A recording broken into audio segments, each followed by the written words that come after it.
नमस्कार साथियों, मैं सुजीत कुमार आप सभी को आपके अपने YouTube चैनल मैथ्स वाला पे स्वागत करता हूं। दोस्तों, इस लेक्चर में हम लोग क्लास 11th का सिलेबस लेके आ रहे थे बच्चों, और वह भी हिंदी मीडियम में। इससे पिछले वाले लेक्चर में या इससे पहले इंग्लिश मीडियम में क्लास 11th का सिलेबस को ऑलरेडी बताया जा चुका है, वह प्रोवाइड किया जा चुका है बच्चों। अगर वह आप नहीं देखे हैं तो उसको जाकर जो भी इंग्लिश मीडियम के छात्र होंगे वह जाके उसको देखेंगे। और आज हम लोग क्लास 11th का ही सिलेबस हिंदी मीडियम में लेके आए हैं। हिंदी में हमको क्या क्या चीज़ पढ़ना है इसके बारे में हम बात करेंगे बच्चों। तो आप लोग यहाँ से हेडिंग लगा लोगे, syllabus of mathematics for class 11th बच्चों। तो सबसे पहले हम क्या करेंगे, या सिलेबस को हम लोग 6 इकाइयों में बांटेंगे, यानी 6 यूनिट्स में हम इसको डिवाइड करेंगे बच्चों, ठीक है। और उसके बाद प्रत्येक यूनिट में कितने चैप्टर है उसके बारे में हम बात करेंगे। तो सबसे पहले आप क्या कर लोगे, यहाँ से हिंदी लिख लोगे यहाँ से, ठीक है। हम लोग हिंदी में बात करेंगे, ठीक है। यहाँ फर्स्ट इकाई को अगर लेके चलते हो,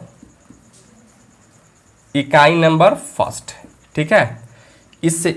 इसको आप क्या कहते हो बच्चों, तो इसको आप कहते हैं समुच्च। इसको आप क्या कहते हो, तो समुच्च कहते हैं, ठीक है। समुच्च और फलन। यूनिट नंबर फर्स्ट का क्या नाम है, समुच्च एंड फलन नाम है दोस्तों, ठीक है। और इसमें आप चैप्टर पढ़ोगे, फर्स्ट में आप पढ़ोगे समुच्च, और सेकेंड में आप क्या पढ़ोगे दोस्तों, तो संबंध और फलन, जिसको आप रिलेशन एंड फंक्शन इंग्लिश में कहते हैं बच्चों, ठीक है। और समुच्च को क्या कहते हो, तो सेट कहते हैं। उसी तरह से आपको यहाँ 3 में क्या पढ़ोगे, तो त्रिकोणमिति पढ़ोगे, त्रिकोणमितीय फलन, ठीक है। यानी ट्रिग्नोमेट्री पढ़ोगे, ट्रिग्नोमेट्रिक फंक्शन पढ़ोगे दोस्तों। तो इस तरीके से यहाँ भी आपको इकाई नंबर फर्स्ट में या कहें यूनिट नंबर फर्स्ट में आपको 3 ही चैप्टर आपको पढ़ना है। फर्स्ट है समुच्च, सेकेंड में है संबंध और फलन, और थर्ड में क्या है, त्रिकोणमितीय फलन है दोस्तों, ठीक है। अब हम आते हैं यूनिट नंबर इकाई नंबर 2 में, ठीक है। यानी यहाँ से लिखोगे इकाई नंबर सेकेंड, ठीक है। और इसको आप कहते हो बीजगणित। क्या कहते हैं मेरे दोस्त, तो बीजगणित कहते हैं। वहाँ हम लोग अलजेब्रा कहते थे, तो यहाँ क्या कहेंगे, इसको बीजगणित कहेंगे दोस्तों, ठीक है। और एक और चीज़ था, यूनिट नंबर फर्स्ट जो है यह आपका टोटल कितने मार्क्स का पढ़ना था बच्चों, तो यह आपको पढ़ना है टोटल 29 मार्क्स का आपको पूछा जाता है। 29 मार्क्स के लिए आपके बोर्ड के एग्जाम में पूछे जाते हैं सवाल बच्चों। अब आते हैं इकाई नंबर 2 में, यानी बीजगणित में। तो बीजगणित का फर्स्ट चैप्टर है मेरे दोस्त गणितीय आगमन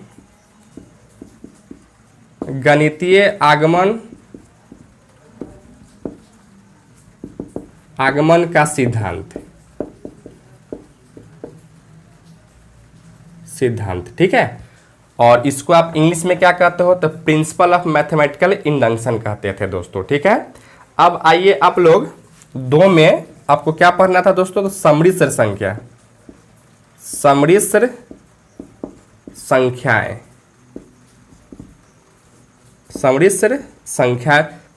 संख्या आपको पढ़ना है, ठीक है। यानी कॉम्प्लेक्स नंबर पढ़ना था बच्चों। अब 3 में आएंगे तो द्विघात समीकरण है, द्विघात समीकरण जिसको आप क्या कहते हो, क्वाड्रेटिक इक्वेशन कहते थे मेरे दोस्तों, ठीक है। इसके बाद में चौथा में आपको पढ़ना था रैखिक असमीकाय, ठीक है। यानी इसको आप क्या कहते थे, तो लीनियर इनइक्वलिटीज कहा जाता था दोस्तों, ठीक है। और 5वां में आपको पढ़ना था, क्या पढ़ना था दोस्तों, संचय और क्रमचय, ठीक है। संचय और क्रमचय दोस्तों, ठीक है। यानी परमुटेशन एंड कॉम्बिनेशन, ठीक है। उसी तरह से यहाँ 6 में आपको पढ़ना था मेरे दोस्त, 6 में आपको क्या पढ़ना था, द्विपद प्रमेय, यानी क्या है बाइनोमियल थ्योरम हमको पढ़ना था मेरे दोस्त। इसके बाद में 7 में आपको पढ़ना था सीक्वेंस एंड सीरीज, अनुक्रम और श्रेणी, अनुक्रम और श्रेणी। तो इस तरीके से इकाई नंबर 2 में बीज गणित में भी हमको क्या चैप्टर पढ़ना था दोस्तों, तो 7 चैप्टर पढ़ना था। एक में था गणितीय आगमन का सिद्धांत, जिसको आप principle of mathematical induction English में बोलते हो। उसके बाद सम्मिश्र संख्या यानी कॉम्प्लेक्स नंबर्स, उसके बाद द्विघात समीकरण यानी क्वाड्रेटिक इक्वेशन बच्चों, रैखिक असमीकरण यानी लीनियर इनइक्वालिटीज, उसके संचय और क्रमचय यानी परमुटेशन एंड कॉम्बिनेशन, द्विपद प्रमेय यानी बाइनोमियल थ्योरम, उसके बाद में अनुक्रम और श्रेणी यानी सीक्वेंस एंड सीरीज बच्चों। और यह आपके लिए टोटल कितने मार्क्स के एग्जाम में पूछे जाते थे, यह पढ़ना था दोस्तों। तो यह आपको टोटल है 37 मार्क्स यानी 37 नंबर के लिए आपके एग्जाम में पूछे जाते हैं बच्चों। तो यही आपका इकाई नंबर 1 और इकाई नंबर 2 है। इकाई नंबर 1 और इकाई नंबर 2 को दोनों चैप्टर को अगर मिला दे बच्चों तो यह 7 यहाँ है और 3 यहाँ, यानी टोटल इसमें क्या चैप्टर पढ़ना था मेरे दोस्त, तो यहाँ 10 चैप्टर हमको टोटल पढ़ने थे बच्चों। ठीक है, चलिए आप इसको नोट डाउन कीजिए। चलिए बच्चों अब आते हैं नेक्स्ट यूनिट में यानी नेक्स्ट इकाई में, इकाई नंबर 3 में, इकाई नंबर 3 में यानी यूनिट नंबर 3 में मेरे भाई। ठीक है, इस यूनिट को आप कहते हो नियामक ज्यामिति, नियामक ज्यामिति या इसको कोऑर्डिनेट ज्योमेट्री कहते हैं मेरे दोस्त। ठीक है, इसमें आपको फर्स्ट चैप्टर आपको पढ़ना था सरल रेखा, सरल रेखाएं। ठीक है, सरल रेखाएं बोले तो स्ट्रेट लाइंस पढ़ना था मेरे दोस्त। ठीक है, इसके बाद में आपको सेकेंड नंबर में आपको पढ़ना था वृत्त, वृत्त बोले तो सर्कल आपको पढ़ना था या सर्किल पढ़ना था मेरे दोस्त। ठीक है, उसी तरह से यहाँ 3 नंबर में आपको पढ़ना था परवलय। ठीक है, यानी परवलय एक चैप्टर था उसको पढ़ना था। इसके बाद चौथा में आपको पढ़ना था मेरे दोस्त अति परवलय, अति परवलय। उसके बाद 5वां में आपको यहाँ पढ़ना था दीर्घ, दीर्घ वृत्त।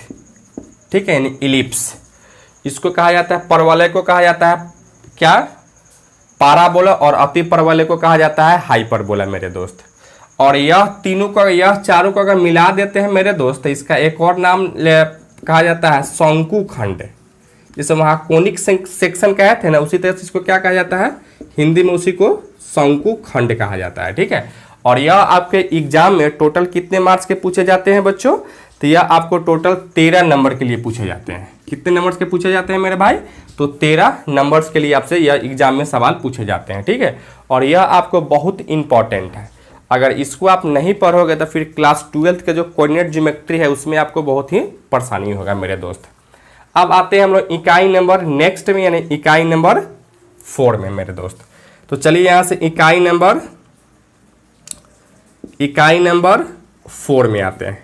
इकाई नंबर 4 में, तो इकाई नंबर 4 को आप क्या कहते हैं मेरे दोस्त, तो कलन शास्त्र कहते हैं, कलन शास्त्र, जिसको आप इंग्लिश में क्या कहते थे, कैलकुलस कहते थे दोस्तों। ठीक है, इसमें आपको 2 चैप्टर पढ़ने थे, एक में पढ़ना था सीमाएं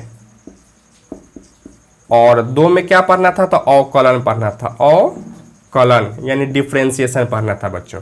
और यह आपको टोटल कितने मार्क्स के पूछे जाते हैं मेरे दोस्त एग्जाम में, तो क्वेश्चन 6 मार्क्स के ही क्वेश्चन पूछे जाते हैं मेरे दोस्त। ठीक है, यानी सीमाएं और अवकलन जो है ये आपको टोटल कितने मार्क्स के पूछे जाते हैं, तो 6 मार्क्स के ही आपके बोर्ड के एग्जाम में पूछे जाते हैं मेरे दोस्त। चलिए आप इसको नोट डाउन कीजिए। चलिए बच्चों अब आते हैं इकाई नंबर 5 में। ठीक है, इकाई नंबर 5 में इसका कुछ नाम नहीं है, इसमें फर्स्ट एक ही चैप्टर आपको पढ़ना है। क्या पढ़ना था मेरे दोस्त, तो यहाँ गणितीय, तो गणितीय तर्कशास्त्र, तर्कशास्त्र जिसको आप इंग्लिश में कहते हो मैथमेटिकल रीजनिंग कहते हैं दोस्तों। ठीक है, तर्कशास्त्र, और इसको यह आपको एग्जाम में 3 मार्क्स का पूछे जाते हैं क्वेश्चन दोस्तों। उसी तरह से यहाँ इकाई नंबर आप, इकाई नंबर अगर 6 में आते हो मेरे दोस्त, तो इसमें आपको एक चैप्टर पढ़ना था सांख्यिकी, सांख्यिकीय, ठीक है, यानी इसको आप क्या कहते हो, तो स्टैटिस्टिक कहते थे दोस्तों, ठीक है। उसके बाद में आइए एक और है जिसको प्रायिकता, जिसको आप इंग्लिश में क्या कहते हो, प्रोबेबिलिटी कहते हो दोस्तों, ठीक है। और यह आपको टोटल कितने मार्क्स के पूछे जाते थे बच्चों एग्जाम में, तो यह आपको टोटल 12 मार्क्स के ही पूछे जाते थे दोस्तों। तो इस तरीके से आपने क्लास 11th के हिंदी मीडियम में क्या क्या चीज़ सिलेबस था इसके बारे में हम देखे हैं दोस्तों। और आज के लिए हम इतना ही रहने देते हैं। अगर यह लेक्चर आपको वाकई में अच्छा लगता है तो इस लेक्चर को आप अपने फ्रेंड्स के साथ शेयर कीजिए, साथ ही साथ अपने चैनल मैथ्स वाला को सब्सक्राइब कर लीजिए और वीडियो सबसे पहले देखने के लिए बेल आइकन को भी प्रेस कर दीजिए। धन्यवाद दोस्तों।